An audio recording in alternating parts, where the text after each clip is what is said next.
Good morning, Cullman. Thank you for tuning in to Cullman Today. I'm your host, Katie Spicer, and today is Monday, May 27th, 2024. We have a lot to look at in local news today, including information on Memorial Day observances, CCBOE's summer feeding program, and the inaugural 4-H Leadership Academy. All of this plus sports, weather, and more, but for now, let's dive into the top stories happening in Cullman today.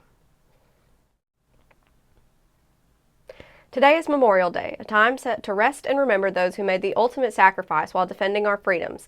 In honor of those brave individuals, the Cullman County Courthouse and all its county offices, as well as Cullman City municipal offices, will be closed today in observance of Memorial Day.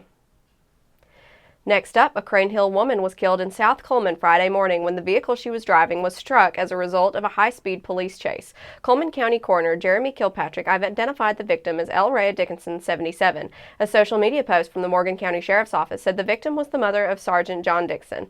The chase allegedly initiated in Hartselle and continued south on U.S. Highway 31 into Cullman, where the crash happened in front of Town Square Shopping Center near McDonald's and Kentucky Fried Chicken. According to a statement from the Hartselle Police Department, on May 24, 2024, about 7:35 a.m., a Hartselle patrol officer was traveling south on Highway 31 near Crescent Drive. The officer was behind a vehicle turning left into a business. The officer heard the sound of squealing tires and observed a vehicle approaching from the rear at an excessive speed. The vehicle then swerved to the right lane, almost striking another vehicle. The officer attempted to stop the vehicle, but the vehicle continued at a high rate of speed towards Falkville and out of the city limits of Hartselle. The officer determined not to pursue the vehicle further due to the excessive speed. The officer later discovered this same vehicle proceeded to Cullman and was involved in a wreck. The officer obtained the driver's name and other identifying information and obtained a warrant for attempting to elude police, Class C felony. The warrant is entered into NCIC, and the suspect, Michael Ivy, age 39, of Middleton, Tennessee, was arrested following his release from the hospital.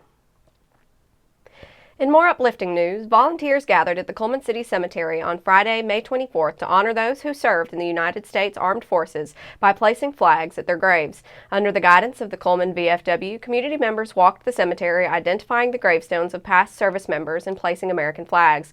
VFW chaplain Gary Rogers opened the memorial event with an impassioned prayer and spoke of the importance of the day.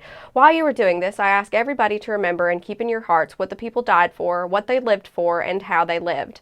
Among the volunteers were multiple scout troops, including Blount and Cullman County Service Unit 20602, as well as numerous Cub Scouts and Boy Scouts. They joined the VFW members and their families in ensuring that each military gravestone was marked with an American flag.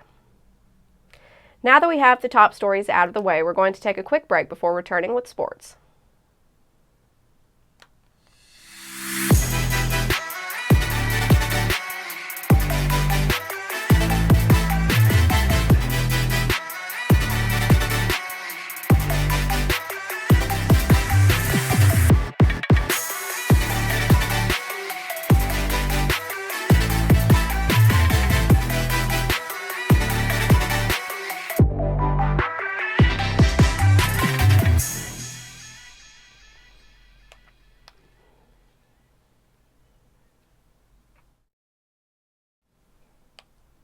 Hello and welcome back. Now it's time to find out what's going on in the world of sports. Let's get today's sports recap started with some big fishing news. Cullman native Jordan Lee won the Major League Fishing MLF Heavy Hitters title on Thursday. Lee hauled in 7 fish weighing 27 pounds, 14 ounces to triumph on the Kissimmee Chain of Lakes to take home the $100,000 prize. Lee entered the week as a clear favorite thanks to his 2 prior wins in the Kissimmee Chain of Bass Pro Tour competition, including the inaugural Heavy Hitters event in June 2020. And for much of the event, he made it look easy. He led Group B through both days qualifying, stacking more than 60 pounds on score tracker during day 1 that he called insane, and then won the knockout round. Come championship Thursday, the fish proved far less cooperative. Whether due to 5 days of fishing pressure, the variable minimum weight increasing to 3 pounds, or the calm blue sky conditions, the entire field had to grind for bites, Lee included. It took him 2 hours to collect his first scoreable bass. But leaning on the hundreds of hours he spent frogging mats on Guntersville throughout the years, the Cullman native eventually figured out which tricks to try to generate just enough bites. He crawled his frog painfully slowly, especially when he knew he was around active fish. He also doctored one frog, removing the silicone strand legs and replacing them with superglued jig rattlers, saying the added noise helps attract bass through thicker slop. Lee bounced from spot to spot Thursday morning before landing on a mat that produced 3 fish flurry in the final half hour of period 1, giving him the lead. He extended his advantage with 2 more scoreable bass around noon. Then his bite went dormant. Lee went more than 2 hours without adding to his total. During that time, several anglers crept within 1 scoreable bass of his lead, and Keith Poach eventually passed him with a little more than 90 minutes left in competition day. Lee didn't panic, though. He returned with 1 mats he had been fished earlier in the morning. While he didn't get any bites there initially, he noticed that it didn't show signs of fishing pressure. The decision proved to be worth $100,000. While Lee lifting a trophy has become a common sight at the highest level of tournament fishing, he'll remember this win for how he pulled it off. That covers sports for today, but make sure to check with the Cullman Tribune each day for the latest in sports coverage from across the area. We'll be back after this message.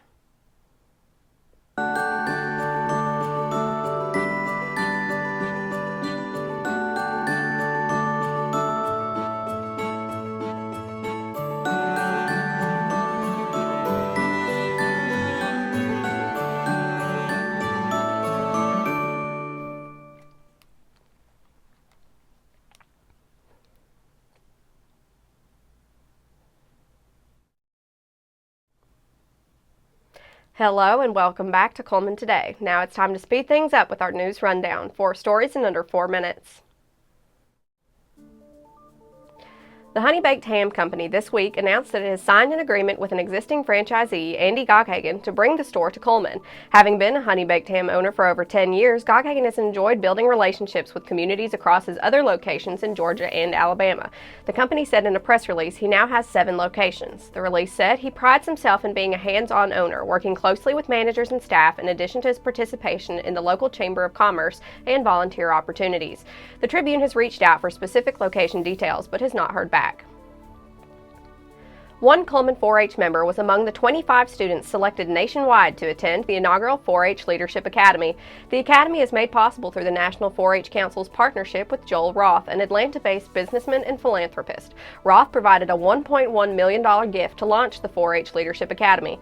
Roth said the problems facing our society are getting bigger and bigger and more lasting. It's increasingly important that we prepare young people to be thoughtful, effective leaders who are well positioned to take on these challenges. This 2-year pilot will provide high school students with career skills that business leaders seek, including communication, leadership, ethics, conflict resolution, and social responsibility.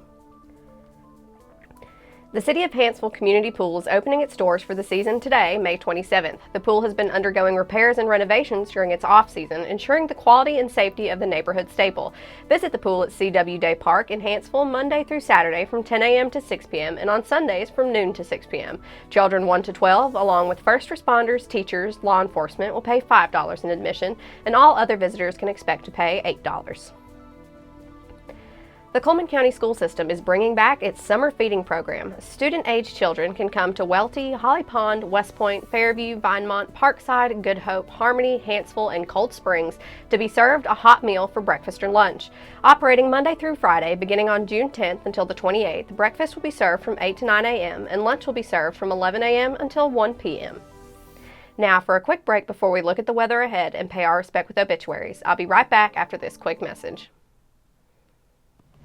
Discover what's buzzing in Cullman with Community Matters, where every story pops off the page with local flair.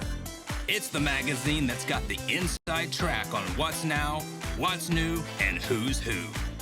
Get the lowdown on top eats and 411 on recipes that'll turn up your summer cooking game. Relive our local team's triumphs on the sports fields and pencil in summer's hottest events for fun the whole family will love. Get your copy of Community Matters at the Cullman Tribune, any of the local businesses on screen, or scan the QR code.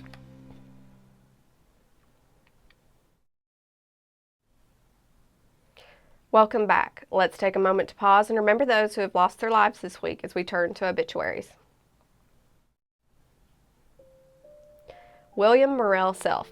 William Morrell Self passed away on Saturday, May 25, 2024. Graveside services will be held Wednesday, May 29th at 2 p.m. at Hopewell Cemetery in Hanceville, Alabama. Hanceville Funeral Home is handling arrangements. James Esperin Hayes. James Esperin Hayes passed away on Saturday, May 25, 2024. Funeral services for Mr. Hayes will be held on Wednesday afternoon, May 29th in the Holly Pond Funeral Home Chapel. Visitation will begin at 2 p.m. with funeral services following at 4 p.m. Burial will follow services in Duck River Cemetery. In lieu of flowers, please consider a donation to Shady Grove Church in honor of Mr. Hayes. Mr. Hayes' obituary was provided with love by the Hayes family. Holly Pond Funeral Home is honored to serve the Hayes family, and our thoughts and prayers are with them. Helen Faye Williams. Helen went home to the Lord on Friday, May 24, 2024, surrounded by love at Falkville Health and Rehab in Morgan County. Visitation will be at Moss Service Funeral Home in Cullman on Monday, May 27th from 11 a.m. to 1 p.m., with funeral services following in the chapel. Graveside services will be at Cullman City Cemetery. Officiant will be Reverend Randy Megmanson. Music will be provided by Scott Carpenter. In lieu of flowers, the family requests that donations be made to the local charity of your choice. Joan Burleson. Joan Burleson, age 83 of Cullman, Alabama, passed away on Wednesday, May 22, 2024. The family will receive friends at Moss Service Funeral Home on Friday, May 31st from 6 to 8 p.m. The celebration of Joan's life will be held on Saturday, June 1st to 2 p.m. at Moss Service Funeral Home, with burial to follow at Oak Level Cemetery. The family asks that memorials please be directed to St. Jude's Children's Hospital. Please visit mossservicefh.com to leave condolences for the family. Moss Service Funeral Home directing. That finishes up obituaries for today. Our thoughts and prayers go out to their friends and families. Now let's take a look at today's weather forecast. Today there's a 30% chance of showers and thunderstorms, mainly before 8 a.m. Some of the storms could be severe. It will be mostly cloudy, then gradually becoming sunny with a high near 85 and a southwest wind around 10 miles per hour and gusts as high as 20 miles per hour. Monday evening will be mostly clear with a low around 62 and a west to northwest wind around 5 miles per hour. On Tuesday, it will be sunny with a high near 85. Expect a light northwest wind at 5 to 10 miles per hour in the morning. Tuesday evening will be mostly clear with a low around 61 and a north to northwest wind around 5 miles per hour. That concludes another edition of Cullman Today. Thank you for joining us. We'll be back bright and early tomorrow morning at 6:30 a.m. As we sign off this Memorial Day, remember to honor those who made the ultimate sacrifice for our country. I'm Katie Spicer with Cullman Today, wishing you a marvelous Monday, Cullman.